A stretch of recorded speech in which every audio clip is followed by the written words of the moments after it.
warahmatullahi wabarakatuh. Hai semua, perkenalkan nama saya Melda Sasmita. Di sini saya akan menjelaskan tentang sintesis protein. Nah, sebelumnya teman-teman sudah tahu belum apa itu sintesis protein? Sintesis protein adalah proses pembentukan protein dari monomer peptida yang susunannya diatur oleh kode genetik. Nah, dalam sintesis protein terjadi dua tahap proses, yaitu transkripsi dan translasi. Transkripsi adalah proses pembentukan mRNA di dalam nukleus, sedangkan translasi adalah proses penerjemahan mRNA menjadi peptida yang nantinya akan dibentuk menjadi protein. Nah, teman-teman, sebelum kita masuk ke tahap transkripsi dan translasi, ada baiknya kita mengenal terlebih dahulu, yaitu replikasi DNA. Replikasi DNA adalah proses di mana sel membuat salinan identik dari DNA yang sudah ada. Proses dari replikasi DNA dimulai dari pembukaan double helix menjadi double strand oleh enzim topoisomerase, kemudian dilanjutkan pembukaan double strands menjadi single strands oleh enzim helikase sehingga berbentuk seperti struktur garpu. Selanjutnya, enzim polimerase akan merangkai rantai-rantai mononukleotida untuk membentuk DNA baru.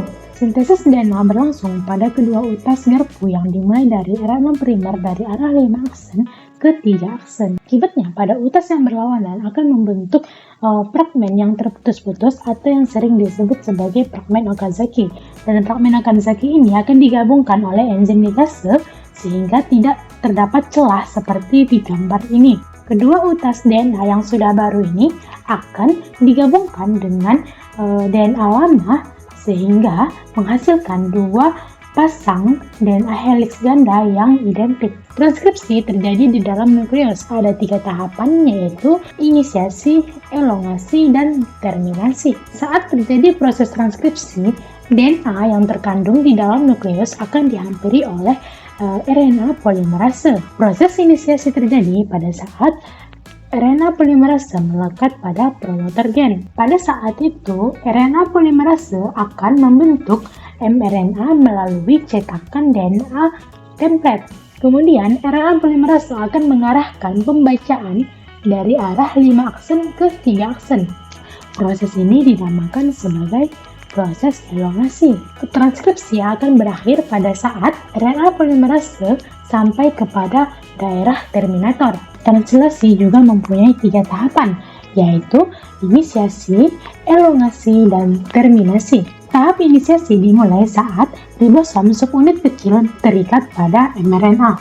Ribosom subunit kecil ini akan bergerak dari arah 5 aksen ke 3 aksen. Ketika sudah menemukan kode NAUG, tRNA yang membawa asam amino methionine dan antikodon UAC akan melekat pada mRNA. Setelah terikat, ribosom subunit besar akan datang dan terikat juga pada ribosom subunit kecil untuk melengkapi proses inisiasi.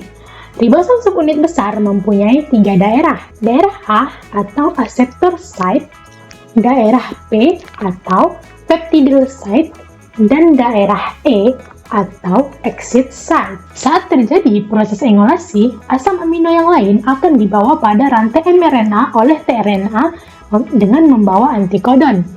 Selanjutnya, asam amino yang baru ini akan ditempatkan pada daerah A, lalu ikatan peptida akan terjadi di antara kedua asam amino pada daerah P. Pada saat itu, ribosom akan bergerak ke triple codon lain pada mRNA, sehingga tRNA yang sudah melepaskan asam aminonya akan berada pada daerah E dan bersiap untuk keluar. Kemudian, daerah A akan ditempati oleh tRNA yang baru. Siklus ini akan terus berulang sampai pada tahap terminasi. Ketika rilis faktor berada pada daerah A, secara otomatis polipeptida akan melepaskan atau rilis dari ribosom. Polipeptida inilah yang dinamakan dengan protein.